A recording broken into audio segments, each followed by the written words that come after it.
evening, Appalachia, and welcome back to The Late Shift, the only talk show approved for broadcast, observation, and wardrobe correction by the Enclave. Now, before we begin, yes, I am aware, this is not my usual attire. For those of you who have followed this program with any consistency, you will recognize that I am no longer wearing my clean black suit. That decision was not mine. Command has determined that my previous appearance was insufficiently representative of Enclave authority. I have therefore been reassigned to uniform. It is official, it is precise, it is extremely committed to its measurements. Every movement is now a negotiation. Breathing is scheduled, turning requires planning, and sitting is currently under review. But we adapt. The Enclave does not resist structure, even when structure resists circulation. On the positive side, I am still operational. The symptomatic machine remains cooperative, my condition is stable, and for now I have not been classified as a restricted movement hazard. Tonight's program focuses on perspective, the kind shaped by experience, belief, and occasionally complete refusal to accept reality. We will hear from those who look at Appalachia and see very different problems and very different solutions. Because in this wasteland, everyone has an opinion. Some are informed, some are loud, and some are both. So settle in, patriots. Observe carefully. Tonight's broadcast is fully authorized, tightly controlled, and in my case, slightly restricted. This is The Late Shift.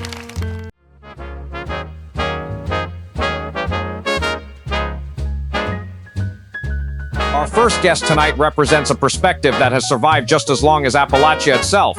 The belief that everything was better before and everything now is someone else's fault. He has strong opinions on work ethic, modern factions, and what he considers the decline of standards across the wasteland. Please welcome our guest.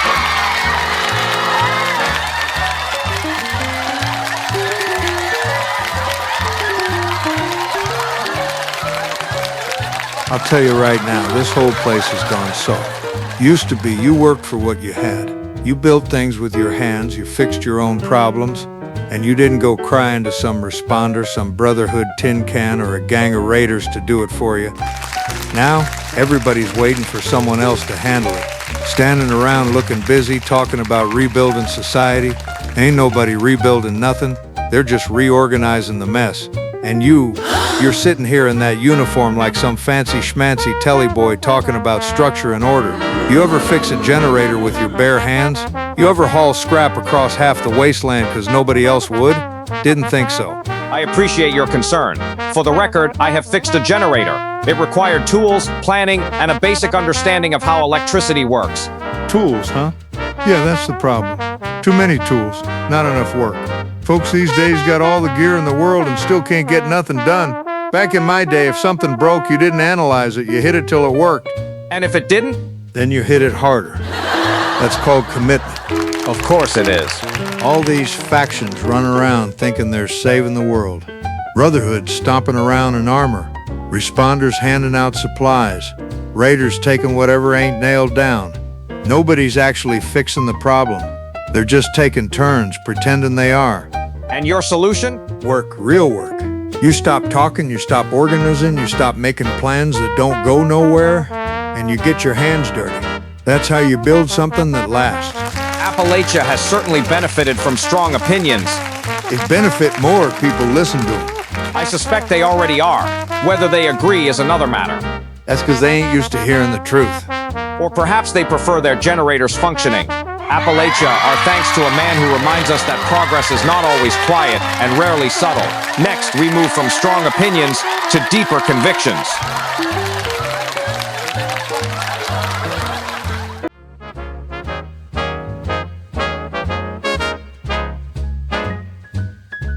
Our next guest believes the answers to Appalachia are not above us, but beneath us. While others search the skies, study the forests, or follow old signals, he has chosen a different path entirely, one that leads underground. Please welcome Jack.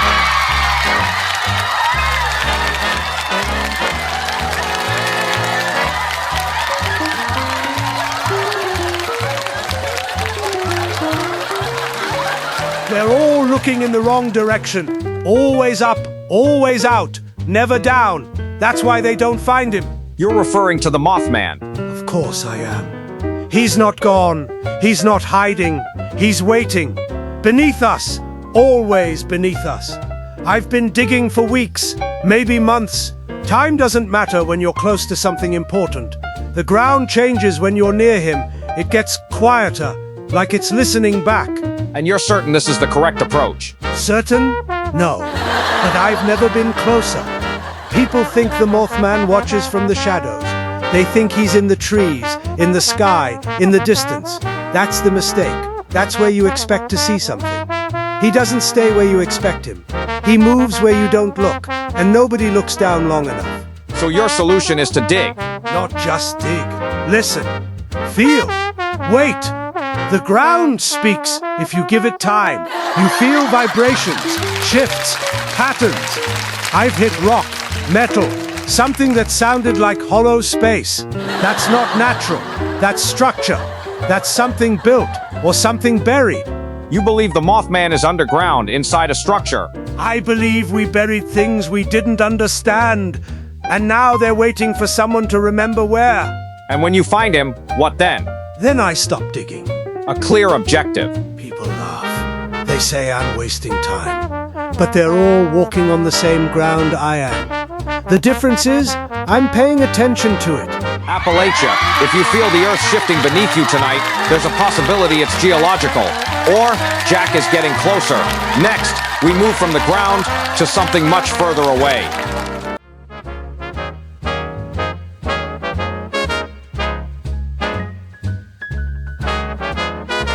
Our final guest tonight represents ambition on a slightly larger scale. While most of Appalachia is focused on survival here on the ground, she is looking somewhere else entirely. Please welcome an Enclave operative with a proposal that extends beyond this region.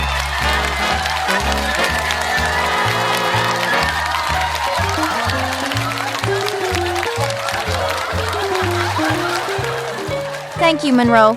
I will be direct. Appalachia is loud. Constant movement, constant activity, gunfire, generators, people arguing about territory, resources, ideology. It never stops. For a while, that level of activity was acceptable, productive, even. Now it is inefficient. And your solution is to leave. Temporarily relocate to a controlled environment, one without noise, interference, or unnecessary variables. The Enclave has always operated beyond the limitations of the wasteland. We plan ahead, we expand outward, and in this case, upward. You're referring to a rocket program. Correct. A focused initiative to secure funding, assemble the necessary components, and establish a viable launch platform. The objective is simple: reach the Enclave's lunar facilities. That is an ambitious objective. It is a logical one. The moon offers distance, silence, things Appalachia currently lacks. And the official justification for this proposal? Exploration, strategic positioning, expansion of Enclave presence beyond terrestrial limitations. And the unofficial reason? I would like 5 minutes of silence without someone firing a weapon in the distance. A reasonable request. This is not escape.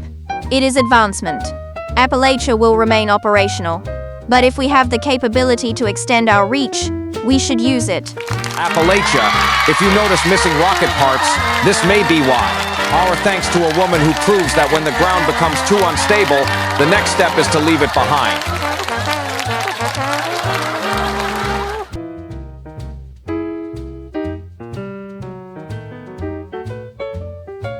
Well, tonight we covered a man who believes the wasteland has lost its standards. A man who believes the answers are buried beneath it, and one operative who has decided the best solution might be to leave it entirely. 3 approaches to the same problem: work harder, dig deeper, or go somewhere quieter. None of them wrong, all of them slightly concerning when taken too far. Because in Appalachia, everyone is certain they're right. The difference is how far they're willing to go to prove it. Good night, Appalachia.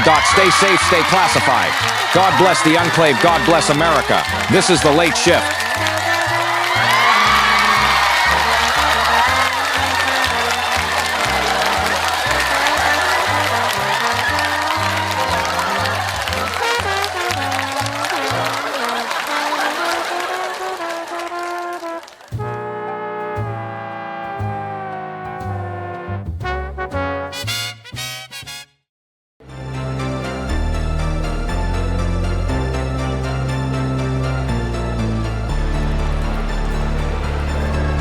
Welcome to Just In Case with Lincoln Monroe. 3 rounds, 15 questions. Every answer brings you closer to victory or total annihilation. Choose a briefcase. A, B, C, or D. The stakes rises. Each briefcase has a prize. Survive, or risk it all. Walk away, or open one last case for the grand prize. One case wins everything. 3 cases wipe you out. Knowledge is power. For America, no lifelines, no mercy, only Enclave.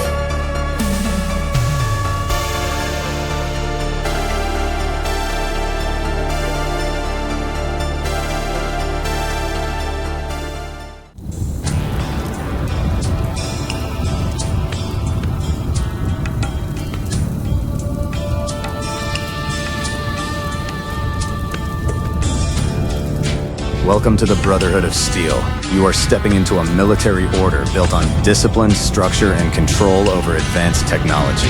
In Appalachia, technology decides who holds power and who loses it. This division focuses on combat readiness, equipment efficiency, and coordinated operations. You will work with others to refine builds, test weapon performance, and execute missions with structure and precision. Strength here is not random. It is trained, controlled, and consistent. When you take this role, you represent a disciplined force. You stay organized, you improve your loadout, and you support your unit. Your objective is clear: maintain superiority, control technology, and operate with strength that others cannot match.